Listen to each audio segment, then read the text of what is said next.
तो चलिए सीधे इस विषय की गहराई में उतरते हैं। आज के इस विश्लेषण में हम एक ऐसी महान और एपिक कथा का अध्ययन करने वाले हैं जहां एक बेहद ताकतवर ब्रह्मांडीय शक्ति स्वर्ग से सीधे धरती पर उतर आती है।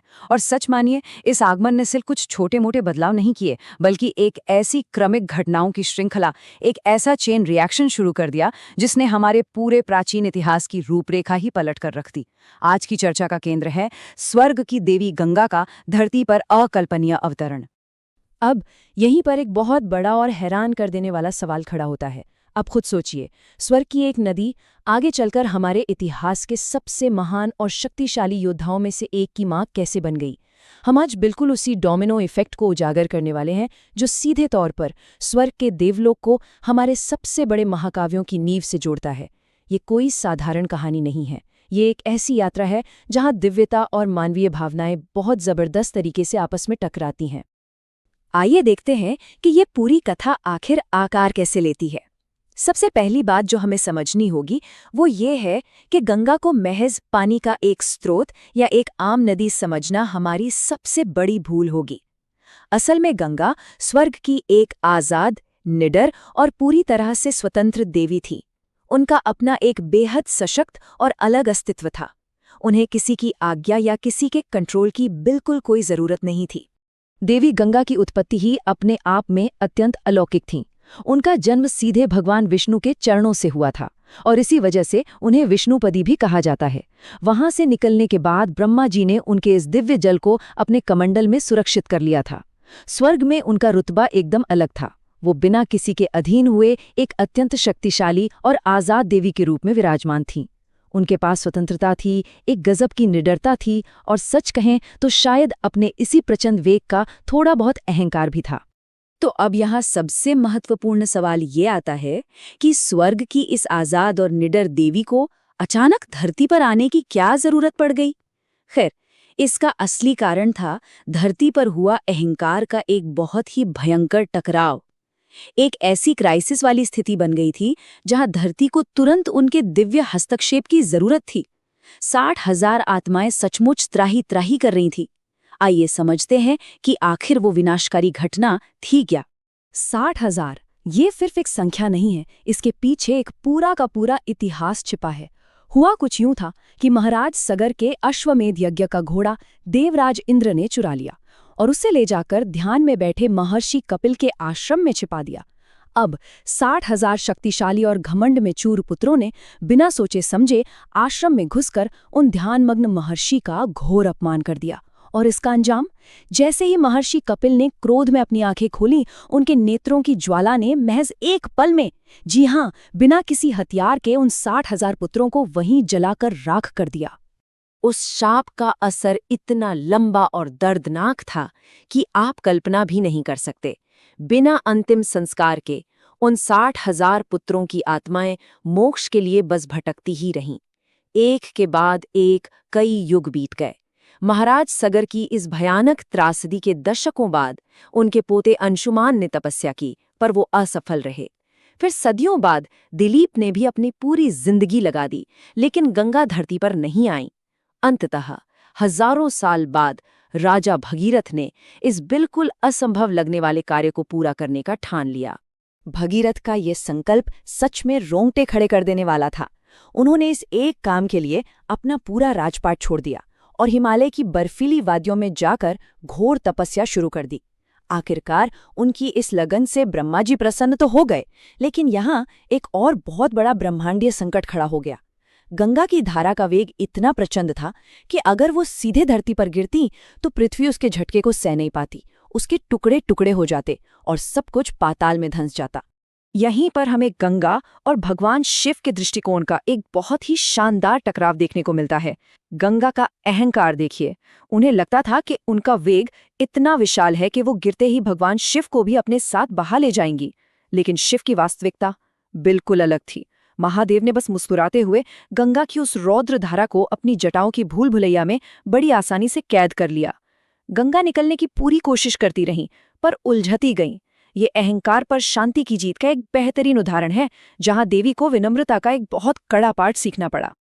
सच कहूं तो गंगा का धरती पर आना कोई सीधी रेखा या आसान सफर बिल्कुल नहीं था। ये एक बहुत ही जटिल यात्रा थी। पहले विष्णु के चरण, फिर ब्रह्मा का कमंडल, उसके बाद शिव की जटाएं जहां उनका अहंकार टूटा। और तो और, जब वो धरती पर बह रही थी तो उनके वेग से परेशान होकर क्रोधित महर्षि जहानु ने उनका सारा जल ही पी लिया था। फिर भगीरथ की विनती पर महर्षि ने उन्हें अपने कान से बाहर निकाला, जिससे उन्हें जानवी नाम मिला। और इन सब बाधाओं को पार करने के बाद अंत में वो सगर के पुत्रों की राख तक पहुंची, ताकि उन आत्माओं को आज़ादी मिल सके। इस पूरे असंभव सफर को मुमकिन बनाने के लिए जिस अकल्पनीय और अटूट लगन की जरूरत थी, उसी ने एक नए शब्द को जन्म दिया, जिसे हम आज भी इस्तेमाल करते हैं, भगीरथ प्रयास। एक ऐसा संकल्प जो कई पीढ़ियों की मेहनत के बाद नामुमकिन को भी मुमकिन बना दे। और इसी बेजोड़ निष्ठा के कारण धरती पर देवी गंगा को भी एक नया और अमर नाम मिल गया, भागीरथी। लेकिन रुकिए, कहानी यहाँ खत्म नहीं होती है। पिक्चर अभी बाकी है। अब हम एक ऐसे अध्याय की तरफ बढ़ रहे हैं जहां स्वर्ग की सभा में कुछ ऐसा घटा जिसने इन आजाद देवी को धरती पर एक साधारण मनुष्य का रूप धारण करने पर मजबूर कर दिया। ये सीधे ब्रह्मा जी के दरबार से जुड़े एक बहुत बड़े शाप की कहानी है। हुआ यूं कि ब्रह्मा जी की सभा चल रही थी और वहां राजा महाविष्णु भी मौजूद थे। तभी अचानक हवा का एक तेज झोंका आया, जिससे गंगा के वस्त्र थोड़े विचलित हो गए। अब वहां मौजूद देवताओं और ऋषियों ने तो मर्यादा में अपनी आंखें तुरंत झुका ली, लेकिन राजा महाविष्णु उन्हें लगातार देखते ही रह गए। बस एक पल के इस मर्यादा भंग ने ब्रह्मा जी को इतना क्रोधित कर दिया कि उन्होंने दोनों को उसी वक्त शाप दे दिया।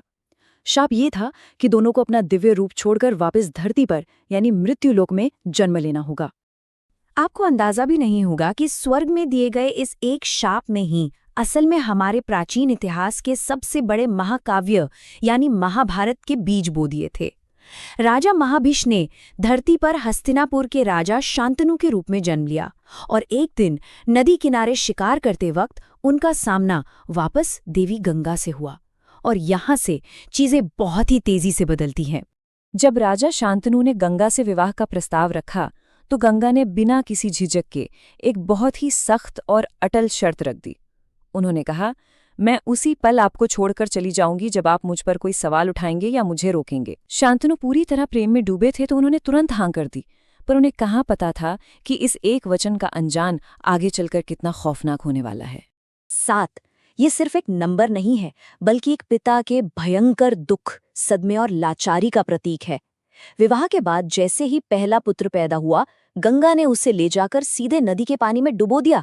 जरा सोचिए, राजा शांतनु अपना वचन याद करके पत्थर की तरह एकदम चुप रहे और एक के बाद एक इसी तरह 7 नवजात शिशुओं को नदी में बहा दिया गया। अपनी ही कसम की बेड़ियों में जकड़े उस पिता ने 7 बार अपना दिल टूटते हुए देखा, पर वो कुछ न कर सका। पर हर इंसान की एक लिमिट होती है ना? जब 8वां बच्चा पैदा हुआ और गंगा उससे भी जल की ओर ले जाने लगी तो राजा के सब्र का बांध पूरी तरह टूट गया। उनके बरसों का दबा हुआ दर्द चीख बनकर बाहर आ गया और उन्होंने गंगा को वहीं रोक दिया। बस उसी एक पल में वो अटल वचन टूट गया और शर्त के मुताबिक उनके विवाह का और गंगा की धरती पर रुकने का समय उसी क्षण समाप्त हो गया। लेकिन उन 7 बच्चों को डुबोने के पीछे का असली सच क्या था? यहाँ आकर इस पूरी कहानी का सबसे बड़ा रहस्य खुलता है। अंतर्ध्यान होने से ठीक पहले गंगा ने शांतनु को बताया कि वो 7 बच्चे कोई आम इंसान नहीं थे, बल्कि वसु थे। ये स्वर्ग के वो दिव्य प्राणी थे जिन्हें महर्षि वशिष्ठ ने एक गाय चुराने के अपराध में मनुष्य रूप में जन्म लेने का शाप दिया था। गंगा ने जन्म लेते ही उन्हें जल में डुबोकर कोई क्रूरता नहीं की थी, बल्कि दरअसल उन्हें मनुष्य जीवन के दुखों से उसी पल मुक्त किया था। वो तो बस मुक्ति का अपना वचन निभा रही थी। और वो 8वां पुत्र, चूंकि राजा ने बीच में टोक दिया था, इसलिए इस 8वें वसु को धरती पर एक लंबा जीवन जीना पड़ा। गंगा उस बच्चे को, जिसका नाम देवव्रत था, अपने साथ ले गई। स्वर्ग में उसे दिव्य ऋषियों से अस्त्र शस्त्र का गजब का ज्ञान मिला और जब वो बड़ा होकर अपने पिता के पास वापस लौटा तो यही पुत्र हस्तिनापुर का रक्षक बना। अपनी एक ऐसी भयानक और अटल प्रतिज्ञा के कारण वो इतिहास में हमेशा के लिए भीष्म के नाम से अमर हो गया। तो आज के इस पूरे विश्लेषण के बाद हमारे सामने एक बहुत ही गहरा सवाल खड़ा होता है। क्या ये मुमकिन है कि हम जिन महान ऐतिहासिक महाकाव्यों को पढ़ते और सुनते हैं वो असल में देवलोक में घट रही घटनाओं की सिर्फ एक परछाई मात्र है। जब हम देखते हैं कि कैसे किसी देवता का अहंकार, किसी महर्षि का शाप और एक इंसान का अटूट वचन आपस में मिलकर ऐसी एपिक कथा रचते हैं, तो ये सोचने पर मजबूर होना पड़ता है कि हमारे इतिहास की और कितनी ऐसी घटनाएं हैं जिन्हें स्वर की कोई अनदेखी शक्ति कंट्रोल कर रही है। इस विश्लेषण में हमारे साथ जुड़ने के लिए आपका बहुत बहुत धन्यवाद।